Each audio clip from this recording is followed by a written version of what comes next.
Hi dear students, इस video में हम लोग डिस्कस करेंगे यूपी बोर्ड क्लास 12th का चैप्टर नंबर 2 इलेक्ट्रिक फील्ड का। ये 5वां वीडियो होगा। इससे पहले हमने आपको 2 वीडियो प्रोवाइड किए थे, जिसके अंतर्गत हमने आपसे डिस्कस किया था वैद्युत द्विध्रुव क्या होता है और वैद्युत द्विध्रुव आघूर्ण के बारे में बातचीत किया था। आज इस वीडियो में हम लोग ये जानने की कोशिश करेंगे कि अक्षीय स्थिति पर वैद्युत क्षेत्र की तीव्रता और निरक्षीय स्थिति पर वैद्युत द्विध्रुव के कारण वैद्युत क्षेत्र की जो तीव्रता होती है वो कितनी होती है और उसका फार्मूला कैसे डिराइव करते हैं उसके बारे में डिस्कस करेंगे।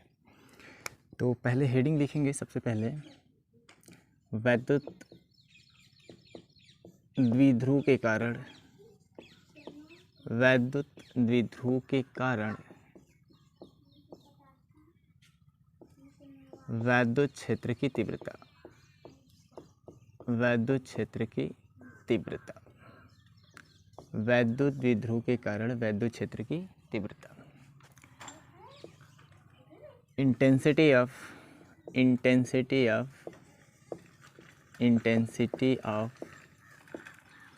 electric field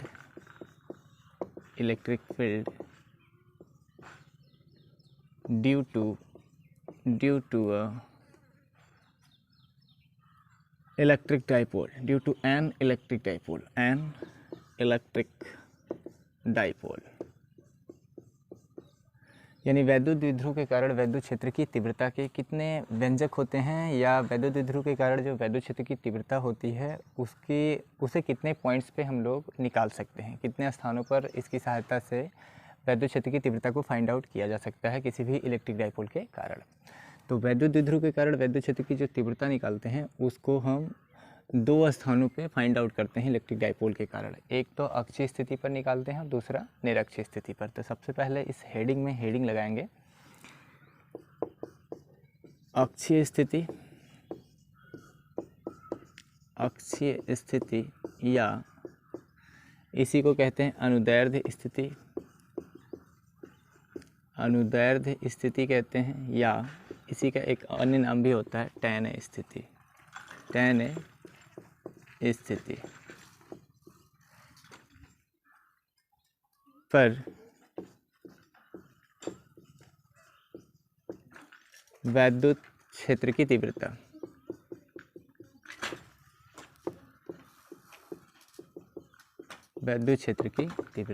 यानी intensity of electric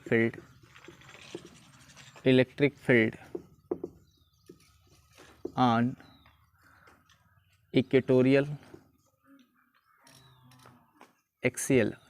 on axial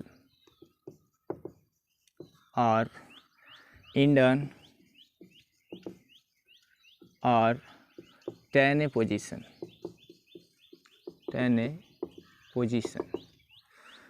यानी वैद्युत क्षेत्र की तीव्रता हम निकालेंगे अक्षीय स्थिति कह लीजिए, या फिर अनुदैर्ध्य स्थिति कह लीजिए, या फिर आप टैन ए स्थिति कह लीजिए। तीनों नामों से जानते हैं वैद्युत क्षेत्र की तीव्रता निकालते हैं किसी भी इलेक्ट्रिक डाइपोल की। तो ये तीनों बातों का मतलब सेम ही है, ठीक है। या तो वो अक्षीय स्थिति पर कहे या टैन ए स्थिति पर आपसे वैद्युत क्षेत्र की तीव्रता मांगे, आपसे पूछे इलेक्ट्रिक डाइपोल के कारण, तो कैसे उसको ड्राइव करेंगे उसके बारे में हम आज डिस्कस करने वाले हैं, ठीक। तो देखते हैं, एक फिगर बनाते हैं। उस फिगर के नीचे कैसे डिराइव करेंगे उस फिगर को देख के सारी चीज़ों को उसके बारे में रूबरू कराते हैं आपको। तो जगह मेरे पास थोड़ी सी कम है, इस वजह से मैं इन चीज़ों को थोड़ा सा इरेज करूँगा ताकि मैं आपको वो निगमन आसानी से करा सकूँ। तो ऊपर वाली इस चीज़ को मैं इरेज कर रहा हूँ। आई होप कि आप हेडिंग भी लिख लिए होंगे। तो मैं इसे प्रूव करता हूँ। तो एक फिगर ड्रा करेंगे हम लोग। सबसे पहले इलेक्ट्रिक डाइपोल बनाएंगे एक। ये कोई एक इलेक्ट्रिक डाइपोल होगा, वैद्युत द्विध्रुव होगा, जिसमें शर्त होती है कि वैद्युत द्विध्रुव जब भी बनाया जाता है तो उसमें 2 अपोजिट चार्जेस होने चाहिए। साइन उनका अपोजिट होना चाहिए, एक पॉजिटिव हो तो दूसरा क्या होना चाहिए, नेगेटिव। तो मान लीजिए एक प्लस क्यू चार्जेस है, दूसरा माइनस क्यू चार्जेस है। इस डाइपोल का कुछ भी नाम दे देते हैं लाइक ए, और इस वाले डाइपोल का नाम दे देते हैं लाइक बी। तो ए बी हमारे पास क्या है, एक डाइपोल है। ए बी मेरे पास क्या है, एक डाइपोल है, इसका जो मिड पॉइंट है, जो मध्य बिंदु है इस इलेक्ट्रिक डाइपोल का, उसे ओ मान लेते हैं। और आपको बेसिक चीज़ पता होगा कि जो इलेक्ट्रिक डाइपोल होता है, इसकी जो लेस्ट डिस्टेंस होती है, इसके बीच की जो अल्पतम दूरी होती है वो 2l होती है। कितनी होती है? 2l। यदि ये ओ इस डाइपोल का मिड पॉइंट है तो हम आपसे पूछेंगे कि ये दूरी कितनी होगी यहाँ से लेके यहाँ तक, तो आपका जवाब होगा सर l होगी, और यहाँ से लेके यहाँ तक तो ये भी l होगी। ठीक है, अब हमें क्या करना है, अक्षीय स्थिति पर। अब कल हमने जब आपको इलेक्ट्रिक डाइपोल बनाया था तो उसमें बताया था कि एक्स एक्सिस वाली, यानी जो प्लस चार्ज और माइनस क्यू चार्ज को जोड़ने वाली जो लाइन थी उसे बोला गया था डाइपोल का अक्ष। ठीक है, तो हमें इसी एक्सिस पर ही निकालना है, इलेक्ट्रिक फील्ड निकालना है, इसी अक्ष पर ही निकालना है, यानी इसी लाइनिंग पर आपको इलेक्ट्रिक डाइपोल निकालना है। तो मान लेते हैं कि जो डाइपोल हमारे पास है उसके मिड पॉइंट से r डिस्टेंस पर कोई p पॉइंट सिचुएटेड होगा, कोई पॉइंट से उसका नाम मान लेते हैं p, और इसी पॉइंट्स पे हमें क्या फाइंड आउट करना है, इलेक्ट्रिक फील्ड ज्ञात करने हैं। ठीक है, तो जैसा कि आपको पता है कि प्लस क्यू आवेश के कारण किसी भी पॉइंट पर यदि आप इलेक्ट्रिक फील्ड निकालते हैं तो प्लस क्यू के कारण उस बिंदु पर वैद्युत क्षेत्र की जो तीव्रता होती है उस बिंदु से दूर होती है, यानी धन आवेश से दूर होती है। ठीक है, यानी इस पी पॉइंट्स पे इसके वजह से हम जो इलेक्ट्रिक फील्ड निकालेंगे उसकी डायरेक्शन होगी इससे दूर। लेट सपोज हम प्लस क्यू चार्ज की वजह से इलेक्ट्रिक फील्ड जो मानेंगे उसको E1 मान लेते हैं, इसकी दिशा किधर होगी, पी से दूर होगी, यानी ए पी की ओर होगी। ठीक है, ए पी की ओर होगी। उसके बाद यदि माइनस क्यू आपके पास कोई चार्ज है और माइनस क्यू के कारण यदि आपको कुछ डिस्टेंसेस पर इलेक्ट्रिक फील्ड निकालना है एट एनी पॉइंट पर, तो उस केसेस में शर्त होता है कि यदि नेगेटिव चार्ज आपके पास है तो उस बिंदु पर वैद्युत क्षेत्र की जो तीव्रता की दिशा होती है वो नेगेटिव चार्ज की ही तरफ होती है, यानी ऋणावेश की तरफ ही होती है। तो इसको हम मान लेते हैं E2। इसको क्या मान लेते हैं, E2 मान लेते हैं, जिसकी दिशा किधर होगी, तो P से B की ओर होगी, P से B की ओर होगी। इसकी दिशा पूछा जाएगा तो A से P की ओर होगी।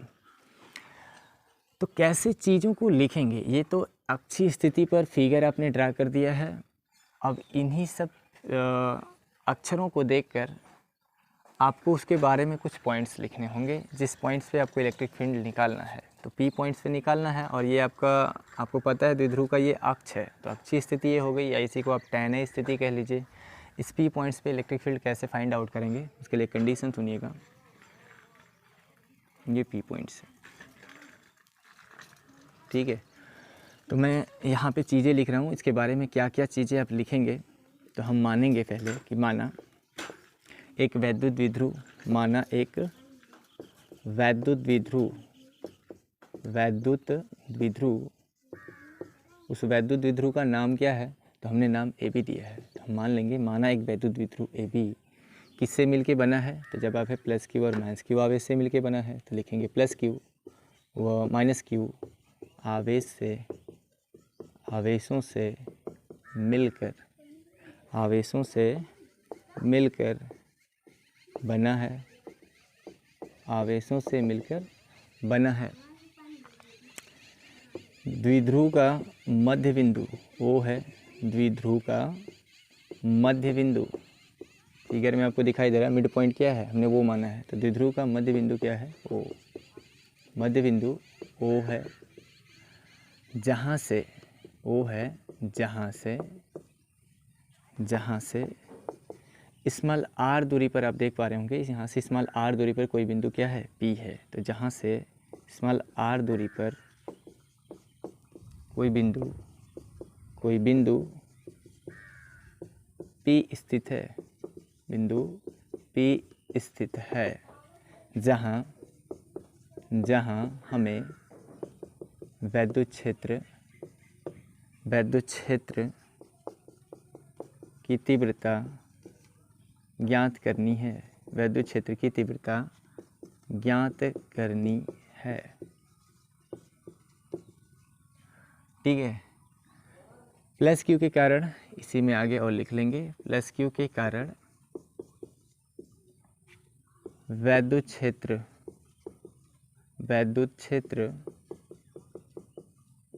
की तीव्रता E1 एवं माइनस क्यू के कारण वैद्युत क्षेत्र की तीव्रता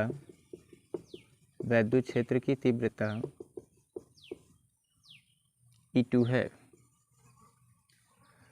ठीक है जी, हमने जो भी चीज़ें लिखा है वो फिगर में आपको साफ साफ दिखाई दे रहा है। आप वही सारी चीज़ें यहाँ पे सोच के लिख सकते हैं। हमने क्या लिखा कि मैंने माना था कि माना ए बी कोई डाइपोल है, एक द्विध्रुव है जो प्लस क्यू और माइनस क्यू आवेश से मिलकर क्या हुआ है, बना है।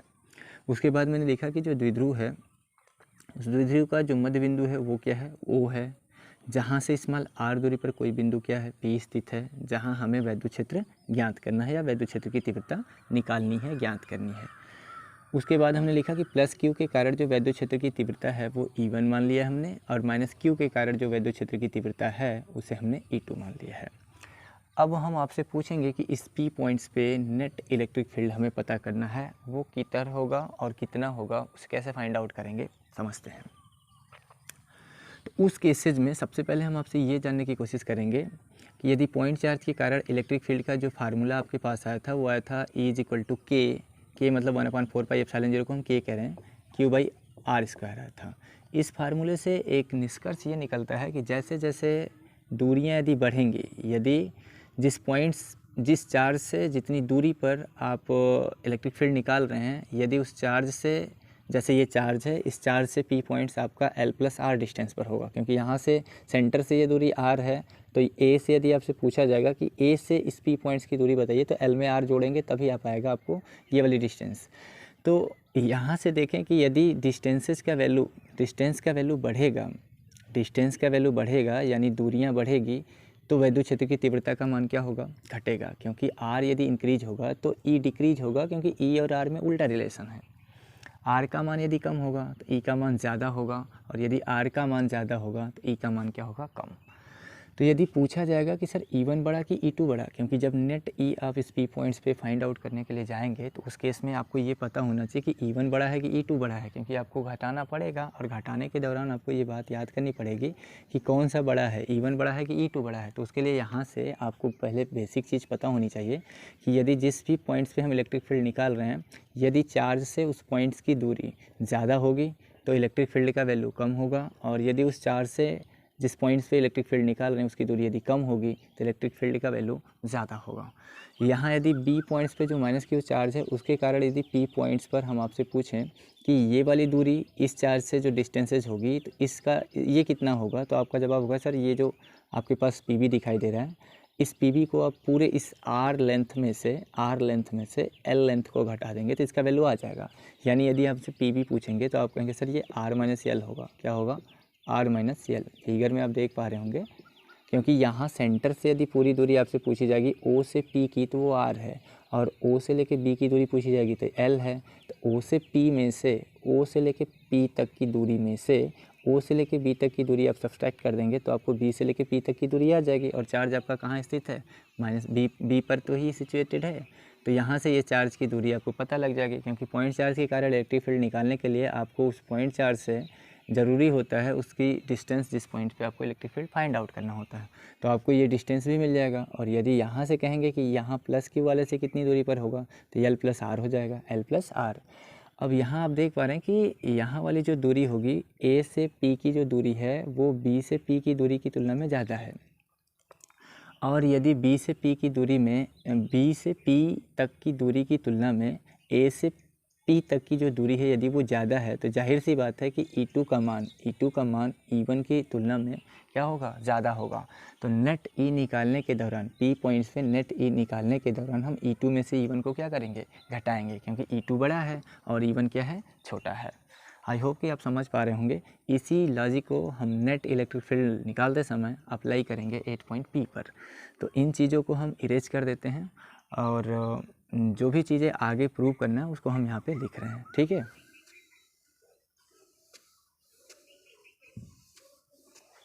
देखो तो यहाँ पे लिखेंगे प्लस क्यू के कारण वैद्युत क्षेत्र की तीव्रता, प्लस क्यू के कारण वैद्युत क्षेत्र की तीव्रता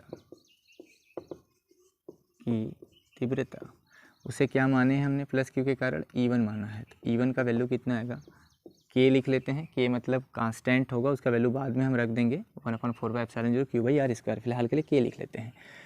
तो E1 इक्वल टू होगा के Q/r²। क्यू कितना है, क्यू है, क्यू ही है, प्लस क्यू ही है के, ठीक है, क्यू का वैल्यू प्लस क्यू है तो क्यू लिख लेंगे अपन बीच की डिस्टेंस के स्क्वायर। तो बीच की डिस्टेंस ए से पी तक की पूछी जाएगी तो L+R आएगा, L+R, या यूँ कहिए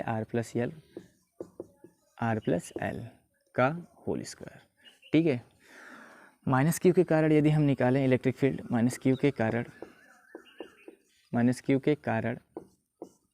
वैद्युत क्षेत्र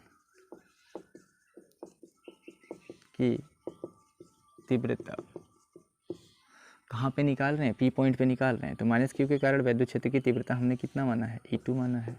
अच्छा, इसकी दिशा पूछा जाएगा कि सर दिशा किधर होगी, दिशा होगी ए से पी की ओर, ए से पी की ओर, क्योंकि वैद्युत क्षेत्र वेक्टर क्वांटिटी है तो उसमें डायरेक्शन भी तो होगा। इसके कारण यदि पूछते हैं तो निकालते हैं, के आएगा, चार्ज आ जाएगा क्यू। देखिए यहाँ पे माइनस क्यू है तो आप साइन पे मत जाइएगा, क्योंकि इलेक्ट्रिक फील्ड की इंटेंसिटी यानी वैद्युत क्षेत्र की तीव्रता जब हम निकालते हैं तो केवल हमें मैग्नीट्यूड से मतलब होता है, हमें उसके साइन से कोई मतलब नहीं होता है कि वो माइनस है कि प्लस। माइनस यदि होगा तो बस डायरेक्शन को बता देगा, ठीक है, कि इलेक्ट्रिक फील्ड इसकी तरफ होगी या इससे दूर होगी। तो यहाँ पे आप क्या लिखेंगे, के क्यू लिखेगा, माइनस नहीं, अपान बीच की डिस्टेंस के स्क्वायर। तो इन दोनों के बीच की दूरी कितनी है, R-L का होल स्क्वायर। अब हम निकालेंगे नेट ई, कहाँ पे, इस पी पॉइंट्स पे नेट ई। तो यहाँ देखिए नेट ई कैसे निकालोगे, तो ई नेट कैसे आएगा, तो अभी बताया जो बड़ा होगा उसमें से छोटा घटा देंगे, तो E2 क्या होगा, E1 की तुलना में बड़ा होगा, तो यहाँ से लिख देंगे E2 माइनस E1। नेट ई निकालेंगे तो E2 में से E1 क्या करेंगे, घटा देंगे, क्योंकि E2 क्या है, बड़ा है, E1 क्या है, छोटा है। तो E2 का वैल्यू आपने कितना निकाला है, आपने निकाला है के क्यू अपान R-L का होल स्क्वायर। अच्छा, कहेंगे सर यहाँ नेट ई, जब भी किसी चीज़ का नेट निकालते हैं तो उसको तो ऐड करते हैं, आप यहाँ सब्सट्रैक्ट क्यों कर रहे हैं भाई। इस पी पॉइंट्स पे जब नेट ई निकालेंगे ना तो हम उसे जोड़ने के बजाय घटा क्यों रहे हैं, घटा इसलिए रहे हैं क्योंकि E1 और E2 का डायरेक्शन क्या है, विपरीत है, इस वजह से क्या कर रहे हैं, सब्सट्रैक्ट कर रहे हैं। यहाँ पे भी दिशा दिखा देना, यदि दिशा पूछा जाएगा तो पी से बी की ओर बताएंगे, पी से बी की ओर बताएंगे। अब सुनो, तो इसीलिए मैंने यहाँ घटाया है, के क्यू बाई R-L का होल स्क्वायर माइनस E1 का वैल्यू आपसे पूछेंगे तो आप कहेंगे सर के क्यू अपान R+L का होल स्क्वायर, ठीक है। यहाँ से देखें यदि तो ऊपर से के क्यू आपका कॉमन हो रहा है, तो ई नेट क्या आएगा, ई नेट आएगा के क्यू, यहाँ से बच जाएगा 1/R-L का होल स्क्वायर माइनस 1/R+L का होल स्क्वायर, ठीक है। इसके बाद मैं चीज़ों को यहाँ पे लिखता हूँ ताकि आपको दिखाई दे। तो ई नेट, यहाँ से यदि आपसे पूछा जाए कि ई नेट कितना आएगा, तो ई नेट बराबर आपका के कॉमन, के क्यू आपने पहले से कॉमन ले लिया है। अब यहाँ से एलसीएम ले लेंगे, यदि इन दोनों का एलसीएम R-L का होल स्क्वायर और R+L का होल स्क्वायर, तो लसा क्या आएगा, जो एलसीएम आएगा वो क्या आएगा, इधर लिखते हैं भाई, थोड़ा सा जगह का समस्या है। तो ई नेट इज इक्वल टू आ जाएगा के क्यू, ब्रैकेट के अंदर लसा आप लेंगे, चल फिगर को इरेज कर देते हैं, थोड़ा जगह हमें चाहेगा, चलिए ठीक है, देखते हैं इतने में हटता है तो ठीक है। यहाँ से R-L का होल स्क्वायर आएगा और यहाँ पे R+L का होल स्क्वायर आएगा, ये आपका एलसीएम हो जाएगा। और जब इसकी इसमें भाग देंगे तो R-L स्क्वायर से R-L का होल स्क्वायर कैंसिल आउट हो जाएगा, R+L का होल स्क्वायर बचेगा जो कि यहाँ पे आएगा, और उसका एक में गुणा करेंगे तो R+L का होल स्क्वायर ही आएगा। बीच में माइनस है, अब भी माइनस साइन लगा लीजिए। R+L के होल स्क्वायर से ये कैंसिल आउट होगा, R-L का होल स्क्वायर बचेगा, उसका एक में गुणा करेंगे तो R-L का होल स्क्वायर आ जाएगा। अब क्या करेंगे, चीज़ों को इरेज कर देते हैं, इसको इरेज कर देते हैं भाई। देखो, तो इसके बाद यदि बातचीत करें कि इसके बाद क्या करेंगे, तो यहाँ से इसको सॉल्व करेंगे ना, ई नेट बराबर के क्यू, ये फार्मूला बन रहा है ए square minus B square, A square minus B square. तो फर्स्ट कोष्टक में इसे जोड़ देंगे, R+L और plus R-L। A square minus B square का फार्मूला होता है A + B, यानी ए का मान R plus L plus B मतलब R minus L. Second bracket में बात करें तो होता है ए माइनस बी। ए कितना है, आर प्लस एल है, माइनस बी, बी कितना है, आर माइनस एल है। तो जब माइनस का गुणा करेंगे तो माइनस माइनस क्या हो जाएगा, प्लस। माइनस का जब गुणा करेंगे इसमें ए माइनस बी, बी का मान है आर माइनस एल, जब माइनस का गुणा करेंगे तो माइनस आर प्लस एल हो जाएगा अपॉन बीच के डिस्टेंस का स्क्वायरिंग जो है नीचे। ये देखो बन रहा है, ये बन रहा है a minus b a plus B. इस पूरे जो दो दो घात हैं इसको होल पावर 2 लिख सकते हैं और यहाँ बन रहा है a minus b a plus b, तो इसका फार्मूला होता है ए स्क्वायर माइनस बी स्क्वायर, यानी इसे लिख सकते हैं r square minus l square. इस पूरे पर कितना घात, 2 घात। कहेंगे ये 2 घात 4 घात करिए, अरे नहीं यार, समझो बात को समझो। यहाँ जब a माइनस बी का होल स्क्वायर कर रहे हैं तो हम ये कह रहे हैं कि r माइनस एल के होल स्क्वायर को ऐसे लिखो r माइनस एल और r प्लस एल के होल स्क्वायर को r प्लस एल, और इस पूरे को ऐसे 2 घात लिख सकते हो। आपका जवाब हुआ जी हाँ, क्योंकि जब इसे ओपन करेंगे तो ये 2 घात इस पर भी आएगा और ये 2 घात इस पर भी आएगा, तो इस पूरे चीज़ को हम ऐसे तो लिख सकते हैं। जब इस तरह से लिखेंगे तो ये बनेगा a minus b into a plus b, अर्थात इसका फार्मूला होगा a square minus B square, यानी r square minus l square, power कितना 2। तो इस तरह से लिख दिया इसको हमने। अब यहाँ से देखो तो L से L कैंसिल आउट हो जाएगा और यहाँ से R से R कैंसिल आउट हो जाएगा, तो ई नेट कितना आएगा मेरा, ई नेट आएगा K इंटू क्यू, और यहाँ से आ जाएगा 2R और यहाँ से आ जाएगा 2L, यानी 2R में 2L का गुणा करेंगे, 2R में 2L का मल्टीप्लाई कर देंगे और नीचे हो जाएगा R square minus l square का होल स्क्वायर। सही बात है। 2 का 2 में गुणा करेंगे तो 4 आ जाएगा। तो चूँकि हम इलेक्ट्रिक डाइपोल के कारण इलेक्ट्रिक फील्ड निकाल रहे हैं तो इलेक्ट्रिक डाइपोल मोमेंट जो होता है, इलेक्ट्रिक डाइपोल मोमेंट जो होता है वो भी फार्मूले में आना चाहिए, यानी वैद्युत द्विध्रुव आघूर्ण भी आना चाहिए, पी आना चाहिए इस फार्मूले में। तो हम पी को लेके आते हैं, देखो कैसे। हम यहाँ से कहेंगे कि ई नेट कितना आएगा के क्यू, और इसमें से 1 2 को हम आगे ले लेते हैं और जो क्यू है इसे ट्रांसफ़र करते हैं अंदर, तो हमारे पास एक फार्मूला आएगा। आर को भी हम बाहर कर लेते हैं, यहाँ से हम लिखेंगे ऐसे क्यू इंटू 2L। ध्यान से देखना मैंने क्या क्या अंदर बाहर कर दिया उसको समझिए। यहाँ r square minus l square का होल स्क्वायर है पहले से, ठीक है। हमने क्या किया भाई, इसमें से जो आर था उसको बाहर निकाला और इसके बाहर जो क्यू था उसे अंदर बनाया, भेज दिया, ठीक है। ऐसा करने से क्या फ़ायदा होगा, क्यू इंटू 2L जो होता है वो इलेक्ट्रिक डाइपोल का फार्मूला होता है, यानी P बराबर क्यू इंटू 2L होता है। तो इस पूरे डाटा के प्लेस पर हम क्या लिख सकते हैं, P लिख सकते हैं। इसी वजह से मैंने क्यू को अंदर किया और आर को बाहर कर लिया। यहाँ देखिएगा,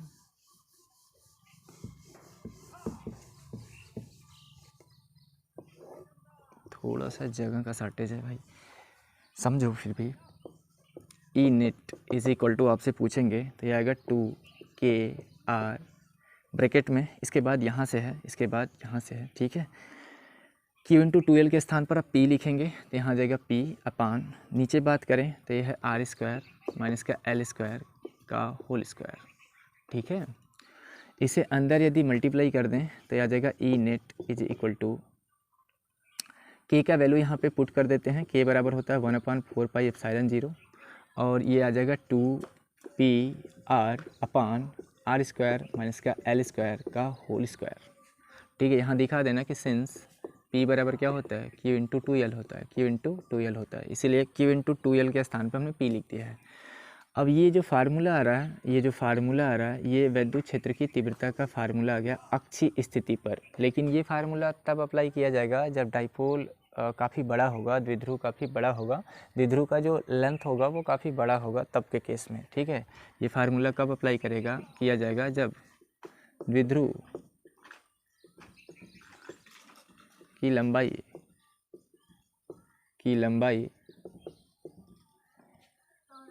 R की तुलना में बड़ी हो या फिर ज़्यादा हो, R की तुलना में बड़ी हो, ठीक है। या वैसे लिख सकते हैं कि L ना ग्रेटर देन R हो। ये मान के चलिए कि L का मान R से क्या होगा, जब बड़ा होगा, L का मान R की तुलना में क्या होगा, इंक्रीज होगा, बड़ा होगा, तब के केस में आप L को निगलेक्ट नहीं करेंगे, L उस केस में सवाल में लिया जाएगा, ठीक। अच्छा जी, यदि यहीं पे नीचे केस चलाते हैं, मतलब केस लिखते हैं, केस चलाने का मतलब कोई धारा नहीं लगा रहे हैं आप पे, है ना, ऐसा मत समझिएगा। यहाँ पर हम कह रहे हैं कि इसमें कुछ स्थितियाँ बनेंगी। यदि हम ये मानेंगे कि जो मेरा डाइपोल होगा वो बहुत छोटा होगा, यदि द्विध्रुव बहुत छोटा हो, तब यदि डाइपोल बहुत छोटा होगा तो पहले इस बात को यहाँ समझो, इस बात को चलो यहीं समझाते हैं, यहीं समझो। ये डाइपोल है, इसको मैंने बहुत छोटा कर दिया। ये डाइपोल का मिड पॉइंट होगा। यहाँ से मान लीजिए कुछ ही दूरी पर आप न्यूट्रल पॉइंट निकालना चाह रहे हैं, ये पॉइंट आपका मिड पॉइंट होगा डाइपोल का, और यहाँ से जो न्यूट्रल पॉइंट निकालना वो यहाँ पे कहीं पे होगा। अब यल का जो वैल्यू आएगा, एल का मान जैसे जैसे डाइपोल को हम छोटा करते जाएंगे, उस केस में जो एल का मान होगा आर की तुलना में क्या होगा, छोटा। जैसे जैसे डाइपोल को हम और भी छोटा कर दें, ये मेरा डाइपोल है तो मेरे भाई डाइपोल का मिड पॉइंट होगा। अब जो यल आएगा, क्योंकि न्यूट्रल पॉइंट तो कहीं बाहर ही निकालना है, अक्षीय स्थिति पे ही निकालना है, तो आर की तुलना में जो यल होगा वो तो काफ़ी कम होगा। और यदि डाइपोल बहुत ही छोटा होगा अर्थात एल का मान बहुत ही कम हो जाएगा, तो उस केसेस में यल को निगलेक्ट कर देंगे। कहेंगे सर जानेंगे कैसे? जैसे मान लो सवाल के दौरान जो एल का वैल्यू आता है वो लाइक दिस आता है, 0.0001 आता है, ठीक है। क्या 0.001 का स्क्वायरिंग जब आप करोगे, क्योंकि फार्मूले में स्क्वायरिंग है, तो जब इसका वर्ग आप करोगे तो इसका स्क्वायरिंग और भी छोटा आएगा, इससे भी छोटा आएगा, वो आएगा 0.00001, ठीक है। तो उस केस में एल स्क्वायर को हम निगलेक्ट कर देते हैं, क्योंकि एल स्क्वायर को आर स्क्वायर में से घटाने पर बहुत ज़्यादा इफेक्ट नहीं पड़ेगा। जब एल बहुत छोटा होगा तो उस केस में हम एल स्क्वायर को आर की तुलना में निगलेक्ट कर देते हैं, यानी नगण्य मान लेते हैं, इस वजह से उसे छोड़ देते हैं। तो यदि ऐसा सवाल में होगा कि यदि आर की तुलना में एल बहुत छोटा होगा, कहेंगे न्यूमेरिकल में थोड़ा कहेगा कि बहुत छोटा है, वो तो हमें वैल्यू देगा। तो जब वैल्यू देगा तो आप कंपेयर करिएगा। यदि एल का मान, जनरली जो एल का मान होगा, यदि वो फ्रैक्शन में आता है, यदि एल का मान जो है वो भिन्न में आता है, लाइक 1/3 या फिर ऐसे 10⁻⁻1 वगैरह, है ना। 10⁻⁻1 भी है ना, तो इसका मतलब 1/10 है, अर्थात फ्रैक्शन में आ गया। यदि एल का वैल्यू आर की तुलना में काफ़ी कम आता है, लाइक एल का जो भी वैल्यू है वो फ्रैक्शन में है, किसमें है, भिन्न में है, तो उस केस में हम जनरली एल को छोड़ देते हैं, जनरली एल को क्या करेंगे, छोड़ देंगे। लेकिन यदि दोनों के दोनों डाटा, जैसे आर का मान यदि 4 सेंटीमीटर दिया है, आर का मान 4 सेंटीमीटर और एल का वैल्यू तो कह रहा है 3 सेंटीमीटर, हम आपसे पूछेंगे कि क्या आप जब कहेंगे कि सर जब इसे हम MKS पद्धति में ये यूनिट को कन्वर्ट करेंगे तो आर को तो हम 4 × 10⁻2 मीटर ले लेंगे और एल को ले लेंगे 3 × 10⁻2 मीटर। और आपने अभी भी बताया कि यदि एल का जो वैल्यू होगा वो यदि निगेटिव पावर रखता है, 10 के पावर निगेटिव, तो उसे नीचे लेके जाएंगे, अर्थात वो फ्रैक्शन में बना देगा। यदि वो फ्रैक्शन में बना देगा तो उस केस में तो एल को छोड़ देंगे। नहीं, देखो यहाँ समझो, मेरी बात समझो, मैं कहना क्या चाह रहा हूँ कि यदि एल को हम तब छोड़ेंगे, एल को हम उस केसेज में छोड़ेंगे जब एल आर की तुलना में काफ़ी छोटा हो, एल आर की तुलना में काफ़ी छोटा हो। यहाँ तो आर भी तो बहुत छोटा है, आर का वैल्यू भी तो आर की जो वैल्यू है, आर का जो मान है वो भी तो बहुत कम है। इस वजह से एल उसकी तुलना में यदि बातचीत करें तो एल बहुत छोटा थोड़ा है, वो तो 1 ही सेंटीमीटर तो छोटा है। तो क्या इस केस में हम एल को निगलेक्ट करेंगे? जवाब होगा नहीं, जवाब होगा नहीं। यदि ये मीटर में रहता और ये सेंटीमीटर में होता तो उस केस में हम इसे क्या करते हैं, निगलेक्ट कर देते हैं। उस केस में हम इसे क्या करते हैं, निगलेक्ट कर देते, छोड़ देते हैं, ठीक है। तो सवाल लगाने के दौरान आप चीज़ों को थोड़ा सा कनेक्ट करके समझिएगा। यदि आर और एल दोनों CGS में दिए गए हैं, उस केस में आर की तुलना में एल काफ़ी छोटा दिया गया है, तब के केस में आप निगलेक्ट करिएगा, अदरवाइज उसे निगलेक्ट नहीं करेंगे। अर्थात उस केस में डाइपोल काफ़ी बड़ा होगा, तब के लिए ये सूत्र अप्लाई किया जाएगा। और यदि डाइपोल छोटा होता है, यदि द्विध्रुव बहुत छोटा होता है, तब के केस में एल स्क्वायर का जो वैल्यू होगा वो लेस देन आर होगा। एल स्क्वायर का मान आर स्क्वायर की तुलना में क्या होगा, बहुत ही छोटा होगा। तब यानी यूँ कह लीजिए कि एल का मान आर की तुलना में छोटा होगा। यदि द्विध्रुव बहुत छोटा होता है तब एल लेस देन आर होगा। तब एल स्क्वायर को छोड़ने पर जब एल स्क्वायर को छोड़ेंगे तो इसका मतलब है एल स्क्वायर को 0 रख लेंगे। छोड़ने का मतलब उसको क्या है, 0 मान लेंगे। और यदि 0 मान लेंगे तो कितना आएगा वैल्यू ई नेट का, ये आपका नेट फार्मूला आ जाएगा। ई नेट कितना आएगा अक्षीय स्थिति पर या tan A पोजीशन पर, वो आएगा 1/4 पाई एप्सिलॉन नॉट, ये बचेगा 2πr/K। यहाँ देखो जब L को 0 करोगे तो आर स्क्वायर का स्क्वायर है स्क्वायर पर स्क्वायर यानी घात के ऊपर घात है तो घात का आपस में गुणा हो जाता है, तो आर के कितना पावर आएगा, 4 पावर आ जाएगा। यहाँ से एक पावर आर से कैंसिल हो जाएगा, तो इम्प्लाइज दैट ई नेट का फार्मूला आपके पास आएगा 1/4 pi epsilon 0 2p upon r cube, 2p upon r cube. यदि ये चीज़ें आपको नहीं दिखाई दे रही होंगी तो मैं बोल रहा हूँ, आप सुन के लिख लीजिएगा। ई नेट का जो वैल्यू आएगा अक्षीय स्थिति पर वो आएगा 1/4 pi epsilon naught 2p by r cube, where p क्या है, द्विध्रुव आघूर्ण है, ठीक है, द्विध्रुव वैद्युत द्विध्रुव आघूर्ण है p, और r क्या है, r है द्विध्रुव के मध्य बिंदु से द्विध्रुव के मध्य बिंदु से अक्षीय स्थिति पर वो पॉइंट जहाँ पे हमें इलेक्ट्रिक फील्ड निकालना था। और 1/4 पाई एप्सिलॉन 0 का वैल्यू कितना है कि 9 × 10⁻9 होता है, 9 × 10⁻9 होता है। यदि यही सारा का सारा डाटा किसी मीडियम में होता तो वहाँ पे सवाल में यहाँ पे सूत्र में मतलब 1/4 पाई एप्सिलॉन 0 के बाद क्या लिख लेते हैं, के। फिलहाल के का वैल्यू कितना माना हमने, के बराबर 1 है, यानी जो मैंने डिराइवेशन किया है, ये निगमन किया है, ये वायु या निर्वात के लिए सूत्र है। यदि माध्यम में आपसे पूछेगा तो फार्मूला क्या बन जाएगा, माध्यम के लिए ई नेट का सूत्र आएगा 1/4 पाई एप्सिलॉन नॉट इंटू के 2p बाई आर क्यूब। के नीचे ही रहेगा, 1/4 पाई एप्सिलॉन 0 के साथ ही रहेगा। तब के लिए माध्यम के लिए ये फार्मूला इस्तेमाल करेंगे वैद्युत क्षेत्र की तीव्रता निकालते समय, और यदि माध्यम निर्वात होगा या वायु होगा तब के लिए 1/4 pi epsilon 0 2p by r cube इस्तेमाल करेंगे। तो ये अक्षीय स्थिति पर वैद्युत क्षेत्र की तीव्रता का व्यंजक था किसी भी इलेक्ट्रिक डाइपोल मोमेंट के कारण।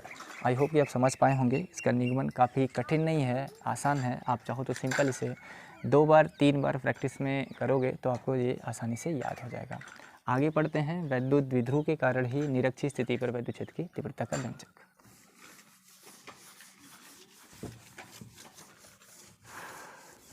तो नोट्स वगैरह आप अच्छे से बनाओ, आपको हम रोज़ाना वीडियो प्रोवाइड कराते रहेंगे ताकि आपको कोई भी समस्या ना हो। तो हेडिंग लिखेंगे निरक्षीय, निरक्षीय या फिर इसको कहते हैं अनुप्रस्थ, अनुप्रस्थ, या फिर इसको कहते हैं tan b, tan b स्थिति पर, tan b स्थिति पर वैद्युत क्षेत्र, वैद्युत क्षेत्र, electric field, electric field on equatorial, equatorial टोरियल और सबसे पहले निरक्षीय का मतलब को वाई एक्सिस पर निकालना है वैद्युत क्षेत्र की तीव्रता। तो उसके लिए मैं फिगर इधर बना देता ताकि मुझे इधर जगह मिले और मैं आपको आसानी से चीज़ें समझा पाऊँ। यहाँ पे मैं फिगर ड्रा कर देता हूँ। एक इलेक्ट्रिक डाइपोल है, ये कोई इलेक्ट्रिक डाइपोल है। तो जब भी इलेक्ट्रिक डाइपोल की बात आएगी आपके दिमाग में प्रश्न आ जाना चाहिए कि जब भी इलेक्ट्रिक डाइपोल का नाम लिया जाएगा, इलेक्ट्रिक डाइपोल में प्लस और माइनस 2 तरह के विपरीत चार्जेज होते हैं। तो मान लीजिए ये प्लस क्यू चार्जेज है और ये वाला माइनस क्यू चार्जेज है, और इस इलेक्ट्रिक डाइपोल का जो नाम है, इसका जो नाम है, मान लीजिए ए बी इस इलेक्ट्रिक डाइपोल का नाम है। इस इलेक्ट्रिक डाइपोल का नाम क्या है, ए बी, जो कि माइनस क्यू और प्लस क्यू आवेश से मिलके क्या किया है, बना है। और इस डाइपोल का मिड पॉइंट कितना है, ओ। इस डाइपोल की टोटल लेंथ यदि पूछी जाएगी तो वो 2l होगी, और यदि मिड पॉइंट से डिस्टेंस पूछी जाए तो l और l हो जाएगी। ठीक है, ये भी डिस्टेंसेज l है, और यहाँ से लेके यदि b पॉइंट्स का दूरी पूछा जाए तो वो भी l होगा। और डाइपोल का टोटल लेंथ यदि आपसे पूछा जाए तो वो 2l होता है। ये आपको याद होना चाहिए। ये लेस्ट डिस्टेंस होता है दोनों डाइपोलों के बीच का। ठीक है, अब निरक्ष पर पूछ रहा है तो यानी वाई एक्सिस पर ही हमें कहीं ना कहीं इलेक्ट्रिक डाइपोल निकालना है, इलेक्ट्रिक फील्ड निकालना, सॉरी इलेक्ट्रिक डाइपोल नहीं निकालना है, इलेक्ट्रिक फील्ड निकालना है। तो हम मान लेते हैं जो इलेक्ट्रिक फील्ड निकालना वाई एक्सिस पर, वो मिड पॉइंट से, डाइपोल के मिड पॉइंट से आर दूरी पे, डाइपोल के मिड पॉइंट से आर दूरी पे कोई पॉइंट्स होगा। लेट्स सपोज उस पॉइंट का नाम हम दे देते हैं, कुछ भी नाम दे देते हैं, बी। क्या नाम दे देते हैं, बी तो नाम दे दिया, चलिए कुछ नाम दे देते हैं, सपोज मान लीजिए सी। उस डाइपोल का नाम क्या दे देते हैं, सी, जहाँ पे हमें क्या निकालनी है, इलेक्ट्रिक फील्ड निकालना है। ठीक है, अब पुनः होगा कि यदि ए पॉइंट्स पर कोई पॉजिटिव चार्ज है और इसके वजह से सी पॉइंट्स पे हमें इलेक्ट्रिक फील्ड निकालना है, तो उसके लिए हमारे पास ए से सी तक की दूरी होनी चाहिए, यानी प्लस क्यू से उस बिंदु तक, उस प्लस क्यू के कारण इस सी पॉइंट तक की हमें दूरी पता होनी चाहिए। ठीक है, तो हम क्या करेंगे, पहले तो ए और सी को ज्वाइन करेंगे, ए और सी को क्या करेंगे, ज्वाइन करेंगे, ताकि हमें प्लस क्यू चार्ज से इस सी पॉइंट्स की दूरी मिल सके और हम आसानी से उसे निकाल सकें। उसके बाद यदि पूछा जाए कि माइनस क्यू के कारण भी तो इलेक्ट्रिक फील्ड कुछ न कुछ होगा, सी पॉइंट्स पे कितना होगा, तो पहले हम इसको ज्वाइन करेंगे, क्योंकि माइनस क्यू के कारण सी पॉइंट्स पर इलेक्ट्रिक फील्ड की डायरेक्शन किधर होगी वो तो हम अभी बताएंगे आपको, पहले हमें डिस्टेंस चाहेगी, तो हम इसे पहले ज्वाइन करेंगे यानी मिला देंगे। जैसे ही हम इसे मिलाएंगे हम पहले ये पता करने की कोशिश करेंगे इसके बाद कि प्लस क्यू के कारण ये जो पॉजिटिव चार्ज आपके सामने दिखाई दे रहा है, इसके वजह से सी पॉइंट पर इलेक्ट्रिक फील्ड का डायरेक्शन किधर होगा। तो आपको पता है प्लस क्यू के कारण वैद्युत क्षेत्र की तीव्रता जो होती है इससे दूर होती है, यानी इसको यदि हम E1 माने, इसको हम क्या माने, E1 यदि माने, तो E1 जो भी होगा वैद्युत क्षेत्र की तीव्रता E1 की जो डायरेक्शन होगी वो ए से सी की तरफ होगी, दिशा किधर होगी, ए से सी की तरफ। माइनस क्यू के कारण यदि आपसे पूछा जाएगा कि माइनस क्यू के कारण इस सी बिंदु पर वैद्युत क्षेत्र की तीव्रता की दिशा किधर होगी, तो आपको पता है नेगेटिव चार्ज के कारण किसी भी पॉइंट्स पर इलेक्ट्रिक फील्ड का डायरेक्शन उसी की ओर होता है, यानी इसको हम E2 मान लेते हैं। क्या मान लें, E2। E1 उधर काम कर रहा है और E2 जो है वो C से B की तरफ काम करेगा, C से B की तरफ कार्य करेगा, क्योंकि नेगेटिव चार्ज है तो नेगेटिव चार्ज की वजह से इलेक्ट्रिक फील्ड का डायरेक्शन उसी की ओर होता है, ऐसा आपको पता होगा। अब इस C पॉइंट्स पे इलेक्ट्रिक फील्ड, हमें नेट इलेक्ट्रिक फील्ड निकालना है, तो उसके लिए हमें पैरेललोग्राम बनाना पड़ेगा, यानी समांतर चतुर्भुज बनाना पड़ेगा। ठीक है, तभी हम बता सकते हैं कि नेट इलेक्ट्रिक फील्ड किधर होगी और कितनी होगी। तो हम पैरेललोग्राम जब बनाएंगे तो ये जो डायगोनल होगा, जो इन दोनों का विकर्ण होगा, दोनों का जो डायगोनल होगा, विकर्ण होगा, उसी पर इन दोनों का रिजल्टेंट फोर्स एक्ट करेगा। इन दोनों का रिजल्टेंट फोर्स कहाँ एक्ट करेगा, इन दोनों का रिजल्टेंट फोर्स एक्ट करेगा इसके डायगोनल पे। आई होप कि आप समझ पा रहे होंगे। ये जो बिंदु होगा इधर की तरफ, ये होगा नेट इलेक्ट्रिक फील्ड का डायरेक्शन। अब यदि हम ये मान लें कि जो सी पॉइंट्स है वो ए बिंदु से थीटा एंगल पर है, तो ये वाली दूरी भी कितना होगी, थीटा, क्योंकि ये त्रिभुज कैसा बन रहा है, ABC एक समद्विबाहु त्रिभुज बन रहा है। कहेंगे कैसे सर, समद्विबाहु त्रिभुज यदि बनता है तो उसमें तो दो भुजाएं आपस में इक्वल आती हैं, आपकी तो कोई भी दो भुजा बराबर नहीं दिखाई दे रही है। तो देखो ये त्रिभुज देखो आप, AOC, इसमें आपको OC का वैल्यू R पता है, AO का वैल्यू L पता है। यदि हम ये डायगोनल पता करना चाहें तो पाइथागोरस प्रमेय से इस डायगोनल का जो दूरी आएगी वो आएगा L² प्लस R²। पाइथागोरस प्रमेय से ये जो कर्ण का वैल्यू आएगा वो लंब के स्क्वायर प्लस आधार के स्क्वायर के योग के बराबर आएगा। उसी तरह यदि इधर भी आप देखेंगे पाइथागोरस प्रमेय यहाँ भी लगाएं तो ये भी डिस्टेंस कितना आएगा, √R² plus L², R² plus L²। अब आप देख पा रहे हैं कि जो COA और COB ट्रेंगल है, इन दोनों ट्रेंगलों में जो OA है और जो OB है वो आपस में बराबर है, और जो AC है वो BC के बराबर है। यानी किसी भी ट्रेंगल की दो साइड यदि इक्वल आ रही हैं तो वो ट्रेंगल आपका क्या होता है, समद्विबाहु ट्रेंगल होता है, समद्विबाहु त्रिभुज होता है। ठीक है, तो यहाँ से ये दूरी हमें मिल गई, क्योंकि हमें दूरी जब तक नहीं मिलेगी तब तक हम बता नहीं सकते थे कि नेट इलेक्ट्रिक फील्ड कितना आएगा। अब ध्यान से देखना, जो बातें अब बताने जा रहे हैं उसको समझना। यहाँ से ये जो एंगल है ये थीटा है, यहाँ पे भी जो एंगल है वो थीटा है। यदि ये एंगल थीटा होगा तो जो C इधर जो लाइनिंग दिखाई दे रही है ये तो नेट इलेक्ट्रिक फील्ड का डायरेक्शन होगा, E नेट होगा, इधर होगा। इस पॉइंट का नाम हम कुछ मान लेते हैं, मान लो D। जो CD लाइन है वो AB के क्या है, पैरेलल है। ये CD लाइन क्या है, AB के पैरेलल है। CD लाइन AB के क्या है, पैरेलल है। ये रेखा इस रेखा के समांतर है, और ये ट्रांसवर्स लाइन जो कि BC है, तिर्यक रेखा है, इसको काट रही है। आप देख पा रहे हैं ऐसे Z बन रहा है, ऐसे एक रेखा बन रही है ऐसे। जब भी आकृति में Z या N बनता है तो उस केसेज में Z या N का मतलब दो रेखाएं पैरेलल होनी चाहिए। ऐसा नहीं कि सर ये Z बन रहा है, ये Z है, ये Z है सर, इसलिए ये इसके बराबर होगा। अरे कहाँ Z है, Z तो बन रहा है, लेकिन क्या ये लाइन, ये और ये लाइन आपस में पैरेलल है? नहीं। कुल मिला के ये रेखा और ये रेखा और ये रेखा जब आपस में समांतर होती तो शीर्षा एकांतर कोण का होता है, बराबर होता है। तो ये थीटा कोण होगा। तो हम आपसे पूछेंगे कि ये वाला एंगल बताइए, तो आप कहेंगे सर ये थीटा है, तो अल्टरनेट एंगल से ये भी कितना होगा, थीटा। एकांतर कोण से ये भी कितना होगा, थीटा होगा। अब यहाँ ध्यान से देखना जो बातें अब हम आपको बताने जा रहे हैं। इस दिशा में नेट इलेक्ट्रिक फील्ड है इधर की तरफ, ठीक है। इसको हम कंपोनेंटों में क्या करेंगे, तोड़ेंगे, घटकों में डिवाइड करेंगे।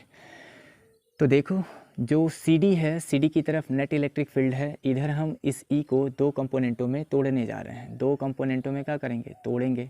तो जिसके साथ थीटा एंगल बनता है उसके साथ कास घटक जाता है। क्लास 11th में वेक्टर पढ़ के आए होंगे, यदि नहीं भी पता है तो हम यहाँ पे आपको बेसिक चीज़ें बता देते हैं कि मान लीजिए इस डायरेक्शन में कोई वेक्टर है, ये x एक्सिस और ये y एक्सिस, और इधर कोई वेक्टर है P। ये P x एक्सिस के साथ थीटा एंगल बना रहा है, ये P वेक्टर x एक्सिस के साथ थीटा कोण बना रहा है। तो जो भी वेक्टर रिजल्टेंट वेक्टर होता है जो x एक्सिस जिसके साथ थीटा कोण बनता है, जिसके साथ उसका दो कंपोनेंट आता है, क्षैतिज घटक आ जाता है P कास ऑफ थीटा, यानी जिसके साथ कोण बनता है उसके साथ कास कंपोनेंट आता है, और जिसके साथ कोण नहीं बनता है उसके साथ साइन आ जाता है, यानी P साइन थीटा इधर होगा। तो यहाँ पे आप देख पा रहे हैं कास ऑफ थीटा। यदि इधर की तरफ E2 कास ऑफ थीटा है तो इसका वर्टिकल कंपोनेंट जो इधर की तरफ होगा जिसके साथ एंगल नहीं बन रहा है वो कौन होगा, तो जवाब होगा सर इधर होगा आपका, इधर होगा आपका E2 साइन थीटा। कौन होगा, E2 sine theta, E2 sine theta.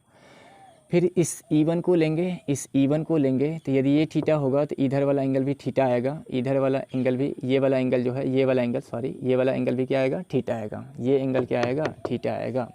ये थीटा आएगा तो इसके कारण E2 जो E1 होगा वो नेट काम करेगा। E1 जो होगा, अब यहाँ से आप देख पा रहे हैं इधर हम पैरेललोग्राम बनाएंगे तो उस केसेस में E1 रिजल्टेंट आ जाएगा। तो E1 के दो कंपोनेंट आएंगे, एक आएगा क्षैतिज, एक आएगा ऊर्ध्वाधर।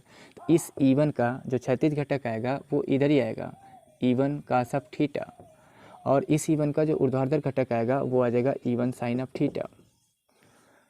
आई होप कि आप समझ पा रहे होंगे। यदि आपको नहीं समझ में आ रहा है तो हम चीज़ों को इसको अलग से ब्रेक करके यहाँ पे दिखा रहे हैं, ठीक है। यदि ये घटक आपको तोड़ने नहीं आ रहा है तो हम इसे अलग से यहाँ दिखा रहे हैं। देखो इधर की तरफ एक कंपोनेंट है और एक इधर है।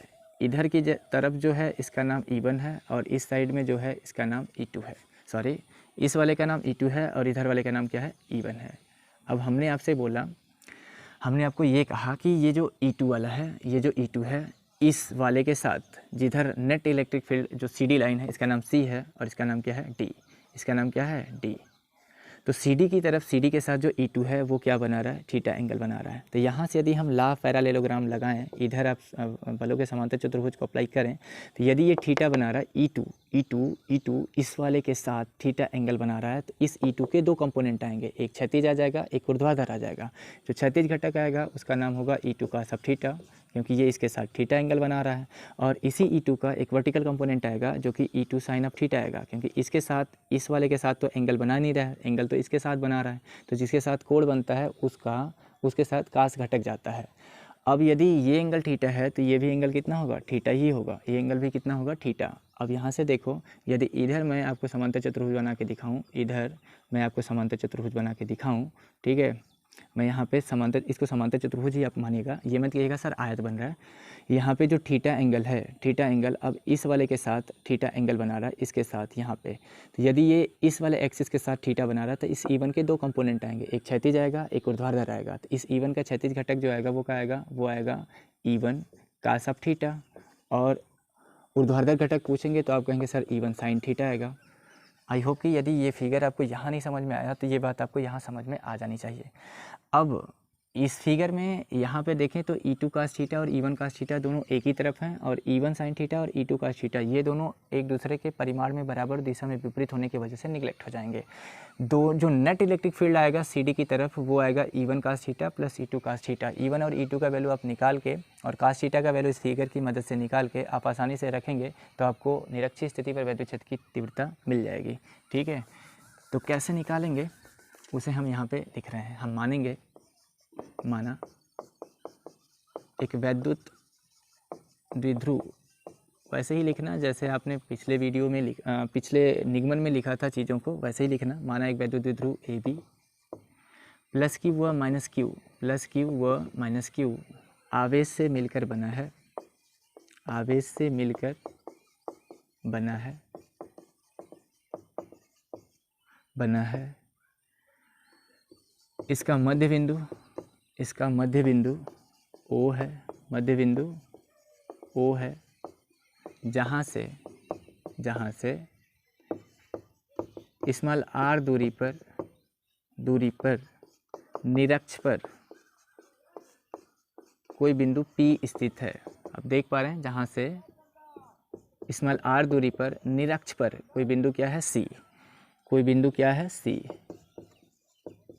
स्थित है, जहाँ हमें वैद्युत क्षेत्र ज्ञात करना है। ठीक है। अब इसके बाद क्या करेंगे कि हम प्लस Q के कारण इलेक्ट्रिक फील्ड निकालेंगे और माइनस Q के कारण इलेक्ट्रिक फील्ड निकालेंगे। कहाँ पे, C पॉइंट पे। तो नीचे लिख रहे हैं, देखिएगा, लिखेंगे प्लस Q के कारण वैद्युत क्षेत्र की तीव्रता या वैद्युत क्षेत्र। प्लस Q के कारण वैद्युत क्षेत्र को हमने क्या माना है, E1 माना है। E1 का वैल्यू क्या आएगा, हम K ले रहे हैं, बाद में हम K का वैल्यू रख देंगे, K Q अपॉन बीच की डिस्टेंस का स्क्वायर। बीच की डिस्टेंस कितनी है, R square plus L square, R square plus L square. Minus Q के कारण यदि पूछा जाए, माइनस Q के कारण यहाँ कारण लिख लेना यार, माइनस Q के कारण वैद्युत क्षेत्र वो क्या होगा, E2 होगा। क्या होगा, E2 होगा। E2 बराबर K Q अपॉन बीच की distance R square plus L square ही है। यहाँ से देखो ना, यहाँ से भी तो R square plus L square ही है, ये डिस्टेंस भी कितनी आएगी, R square plus L square ही आएगी। अच्छा जी, E1 और E2 का वैल्यू यदि आपको मिल गया तो आप क्या करेंगे, इस C पॉइंट्स पर इसको जब घटकों में बांटेंगे तो वो वाली कहानी भी आप यहाँ पे लिखेंगे। ठीक है। तो हम चीज़ों को थोड़ा सा इसको मिटाते हैं ताकि हम आपको ये समझा पाएँ कि नेट E कैसे निकालेंगे 8 पॉइंट C पर। देखो, फिगर अभी रहने देते हैं, फिगर में हमें ज़रूरत पड़ेगी चीज़ों को आपको समझाने के लिए। फिगर अभी हम इरेज नहीं करते हैं। ठीक है। देखिएगा, हमने E1 और E2 का वैल्यू अभी भी निकाला था हमने। E1 E2 का वैल्यू निकालने के बाद हम बिंदु C पर घटकों में इसे डिवाइड करेंगे। बिंदु C पर E1 का, जो E1 आपका दिखाई दे रहा है, E1 का क्षैतिज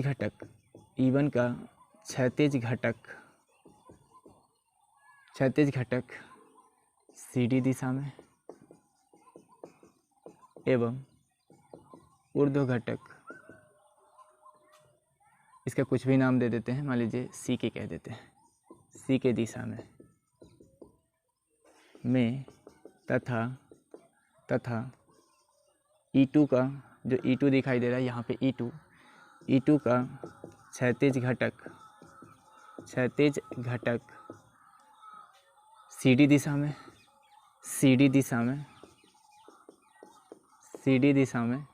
तथा क्षैतिज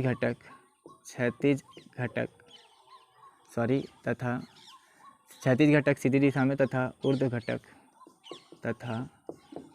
घटक CO दिशा में कार्य करता है। सेंस मतलब चूँकि E1 साइन थीटा व E2 sine theta, E1 sine theta और E2 साइन थीटा परिमाण में बराबर एवं दिशा में विपरीत होने के कारण निरस्त हो जाएंगे या समाप्त हो जाएंगे और क्षैतिज घटक जुड़ जाएंगे। क्षैतिज घटक एक तरफ होने के कारण जुड़ जाएंगे। यानी आप देख पा रहे हैं। अब ये मत कहना सर इतना छपवा दिए, ये क्या लिखवा रहे हैं भाई, थोड़ा सा यहाँ पे चीज़ों को बताना तो ज़रूरी है। यदि मैं इन चीज़ों को नहीं लिखवाऊँ और डायरेक्ट ही इसको प्रूव करूँ तो शायद आपको समस्या आ जाए कि कहाँ से चीज़ें लेके आ रहे हैं, कैसे इसको जोड़ दे रहे हैं, डायरेक्टली कहाँ से जोड़ पा रहे हैं। तो इस CD डायरेक्शन में जब इनको नेट में जोड़ूंगा तो वो कैसे होगा, देखो मैं E1 और E2 का वैल्यू यानी E1 का थीटा और E2 का थीटा को नेट E मानूंगा। नेट क्या मानूंगा, E, क्योंकि इन दोनों का जोड़ ही CD डायरेक्शन में कार्य करेगा। तो इसको इरेज करता हूँ, इसको क्या करता हूँ, इरेज करता हूँ। देखो नेट E जो आएगा वो आएगा E1 का सब थीटा प्लस E2 का सब थीटा। E1 का वैल्यू आप निकाल पाएंगे, तो E1 का वैल्यू हमने अभी निकाला था KQ/R² plus L² plus E2 का जो वैल्यू कास थीटा रहेगा, इसके साथ कास थीटा भी रहेगा, और E2 का वैल्यू भी निकाला था 1/4πε0 Q/R² plus L² R² plus L² into cos of theta. यहाँ से आप देख पा रहे होंगे कि KQ यदि हम कामन ले लें, लगे हाथ R² प्लस L² भी कामन ले लें, तो यहाँ से आएगा कोष्टक के अंदर जो बचेगा वो क्या बचेगा, वो बचेगा आपका कास थीटा 2 कास थीटा आ जाएगा, 2 कास थीटा आ जाएगा। यहाँ से कास थीटा का वैल्यू रख दीजिए आप फार्मूले से, मतलब सूत्र से, R² plus L² 2 into cos theta. इस फिगर में देखिए कास थीटा कितना आएगा, यहाँ से फार्मूला लगे कास थीटा बराबर होगा आधार बटा के कर्ण। आधार कितना आपके पास है L, तो आप लिखेंगे L अपान कर्ण कितना है √L² plus R² plus R²। तो इन दोनों का जब गुणा करेंगे तो E आएगा कितना, ये जो E आ रहा है नेट E आ रहा है, ये आएगा K, इसको लिखेंगे आप Q इंटू 2L अपान, इस पर देख पा रहे हैं कि करड़ी में जो L² प्लस R² है, इसे आप L² प्लस R² के पावर 1/2 लिख सकते हैं, क्योंकि करड़ी का मतलब 1/2 घात होता है और 1 घात यहाँ पे है। 1/2 में 1 घात जब जोड़ेंगे तो कितना आ जाएगा, 1/2 में 1 जोड़ेंगे तो 2 एकम 2 और 1 3, 3/2 आ जाएगा, कितना आ जाएगा 3/2। तो इसे ऐसा लिख सकते हैं L² प्लस R² के होल पावर 3/2। और जो K का वैल्यू यहाँ पे रख देंगे और Q इंटू 2L क्या होगा, P बन जाएगा। Q इंटू 2L कितना बनेगा, P बन जाएगा, L² प्लस R² है। ठीक है, तो वो यहाँ पे लिख देते हैं, बल्कि फिगर को इरेज कर देते हैं और चीज़ें यहाँ लिख देते हैं। देखो E बराबर आ जाएगा हमारे पास E नेट, K का वैल्यू रखेंगे आप 1/4πε0 इंटू Q इंटू 2L को आप कहेंगे P आएगा, और L² प्लस R² के पावर 3/2 आएगा। ये फार्मूला तब अप्लाई किया जाएगा जब आपके पास द्विध्रुव काफ़ी बड़ा होगा, तब के लिए P बराबर क्या होता है, Q इंटू 2L दिखा लेना। ये अक्षीय स्थिति का फार्मूला होगा जब निरक्षीय स्थिति का ये सूत्र है, और ये फार्मूला तब लगाया जाएगा जब L का मान R की तुलना में क्या होगा, बड़ा होगा या फिर बराबर भी होगा, तब के केस में भी लगा सकते हैं। ठीक है, L भिन्न में बस नहीं होना चाहिए, यदि भिन्न में होगा तो छोड़ देंगे उस केसेस में। अच्छा जी, आगे बात करते हैं कि यदि द्विध्रुव छोटा होगा तब, यदि द्विध्रुव बहुत छोटा हो तब L लेस देन R, तब L² को छोड़ने पर तो छोड़ देंगे L को, यानी 0 कर देंगे, तो E बराबर आ जाएगा 1/4πε0 P बटा के। यहाँ से देखो L का मान 0 होगा, R पे 2 घात है, R पे 2, इस पे बचेगा 3/2 घात, 2 से 2 कट जाएगा, R पे कितना आ जाएगा 3 घात, यानी 1/4πε0 P/R³ आएगा। ये निरक्षीय स्थिति पर क्या आ गया, वैद्युत क्षेत्र की तीव्रता आ गया। ये कहाँ पे आ गया, निरक्षीय स्थिति पर वैद्युत क्षेत्र की तीव्रता, ये निरक्ष पर है।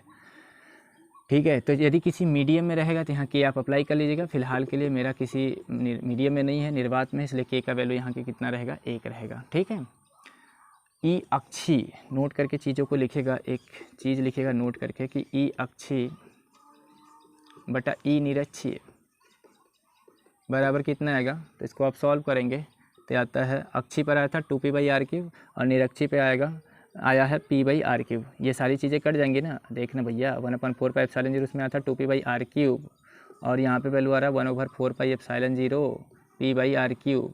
1/4πε0 कट जाएगा, R³ से R³ कट जाएगा, P से P कट जाएगा, कितना आएगा 2 आ जाएगा। तो कुल मिला जुला के कितना आएगा, E अक्षीय बटा निरक्षीय बराबर आता है 2, यानी अक्ष वाला निरक्ष वाले का दोगुना आता है। लेकिन ये सूत्र कब आएगा, 2 E अक्षीय निरक्षीय का दोगुना होता है, लेकिन कब, जब डाइपोल छोटा होगा तब। तो आज के लिए बस इतना ही करते हैं, शेष चीज़ें हम आपको नेक्स्ट वीडियो में प्रोवाइड कराएंगे। यदि वीडियो आपको पसंद आ रहा हो, अच्छा लग रहा हो, तो वीडियो को लाइक, चैनल को सब्सक्राइब करना ना भूलें।